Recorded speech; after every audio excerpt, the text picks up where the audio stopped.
Hey there, YouTube fam. Welcome back to my channel. In today's video, we're diving into the powerful story of 12 Years a Slave. Don't forget to like, subscribe, and hit the notification bell so you won't miss any of our future movie discussions. Let's explore this incredible journey together. The movie starts with a group of slaves learning how to cut sugarcane. There's a man lazily sitting on a wagon watching them work. Then we see a group of shacks where the slaves are having a meal. Solomon Northup, one of the slaves, gets an idea to make ink from blackberries, but it doesn't work out.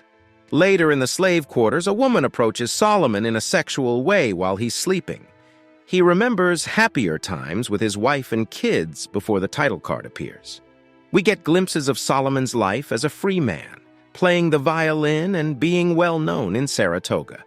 One night, after tucking his children in bed, he talks to his wife who is leaving to work as a cook. They playfully joke about missing each other's cooking. The next day, Solomon meets a friend who introduces him to two travelers. They claim to be part of a show and offer him a lot of money to go to Washington, D.C., promising he'll be back before his wife returns. He agrees to join them. They all have a good time at a restaurant in D.C., but suddenly, Solomon wakes up in a dark cell, chained to the floor. Through flashbacks, we see his friends taking him to his hotel room while he's drunk. One of them watches him closely as he drinks. Then we're back in the cell, where Solomon is told he's considered a runaway slave from Georgia, even though he insists he's a free man without papers. Solomon is brutally beaten and eventually put into a slave pen with others. He talks to Clemens, an educated slave who explains the seriousness of their situation.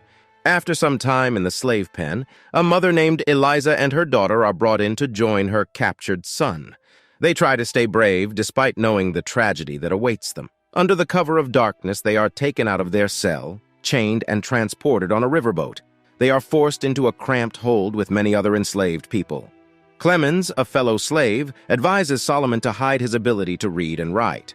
They meet another slave named Robert who wants to revolt and take over the ship, but they decide it's safer to be cautious. Later that night, a slaver comes to the hold and wakes up Eliza to rape her. Robert tries to intervene but is stabbed and killed. Clemens and Solomon are tasked with disposing of the body in the river. Clemens says Robert is better off dead. They reach a dock where Clemens's owner is waiting, demanding them back. Clemens willingly goes to his owner, leaving Solomon alone. When they get off the boat, a man named Freeman calls out their names. He calls Solomon by a different name, slapping him for denying it. Freeman shows the slaves being sold and bathed in buckets.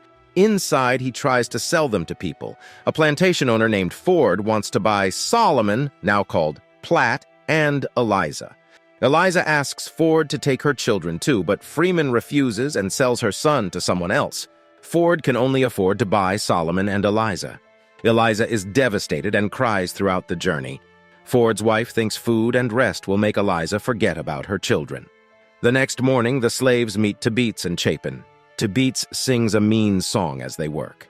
They continue chopping timber and briefly encounter native people, finding a brief moment of relief.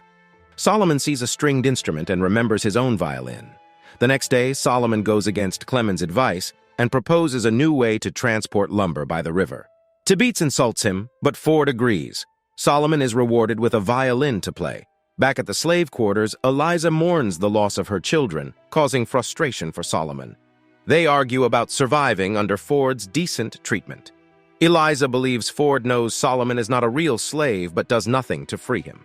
Solomon reflects on her words. Eventually, Eliza is sold because Ford's wife can't bear her grief.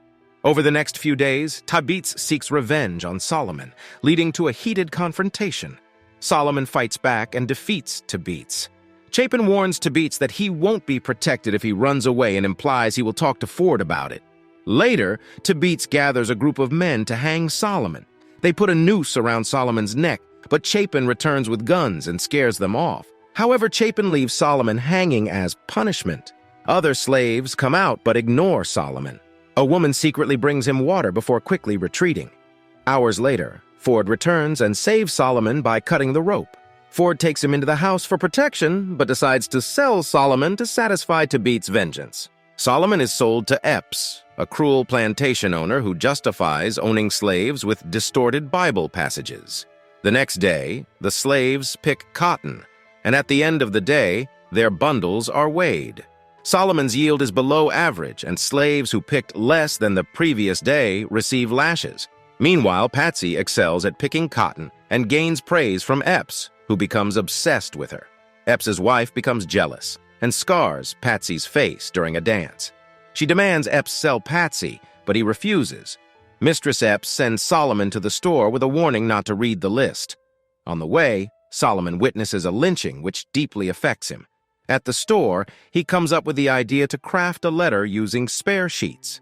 Later, Epps sends Solomon and Patsy to a nearby plantation. On their way back, Epps misinterprets a conversation between Solomon and Patsy and chases them. Mistress Epps intervenes, expressing her disgust at her husband's obsession with Patsy. That night, Epps rapes Patsy, and Mistress Epps cruelly scars her face. Patsy asks Solomon to kill her, but he refuses. Sometime later, Epps's cotton crops are destroyed, and he lends his slaves to a judge to pay off his debts. This brings us back to the opening scene where Solomon is cutting sugarcane. A judge notices his skill and recommends him to a neighbor who needs music for a party. Solomon realizes the similarities between his past as a free man and his current enslaved life. The party ends, and Solomon must return to Epps's farm. As Solomon walks up to the house, Patsy's injured eye shows her ongoing suffering. The cotton crop is in, and they go back to the fields. They are joined by a white laborer named Armsby, who is picking to earn money. Even though Armsby picks less, he is spared from whippings. In the quarters, Armsby tends to Solomon's wounds and shares his own story. Solomon decides to trust Armsby with a letter to be sent north, hoping for freedom. He gives Armsby his party earnings and asks him to keep it a secret. That night, Epps confronts Solomon, believing Armsby betrayed him. Solomon cleverly convinces Epps that Armsby is a liar seeking favors, saving himself. Later, Solomon burns the letter, realizing his hopes of freedom are gone. Later, a man named Bass joins a team building something. Solomon overhears their conversations and gets interested. Epps gets angry, thinking Patsy ran away, and threatens the women. Patsy comes back and tries to prove her loyalty to Epps. Epps, pressured by his wife, orders Patsy to be tied up and whipped. Solomon is forced to whip her even though he doesn't want to. Epps joins in, and Patsy gets badly hurt. Later, Solomon talks to Bass and asks him for help. Bass agrees to write letters for Solomon, but Solomon is scared Bass might betray him. After that, some men plant seeds, and a carriage arrives at the plantation. A man who looks important, along with Mr. Parker, a friend of Solomon, asks for him. The sheriff questions Solomon, and Parker's support convinces the sheriff that Solomon is telling the truth. Solomon hugs his friend, making Epps angry. The sheriff doesn't listen to Epps and lets Solomon go with Parker in the carriage. Patsy calls out to him, and they have a short reunion before he leaves. Solomon goes home, and he and his family cry tears of happiness when they see each other again. The end cards say that Solomon tried to sue the people who kidnapped him, but couldn't. He became an abolitionist and helped many runaway slaves in their fight for freedom. Thanks for watching this summary of 12 Years a Slave.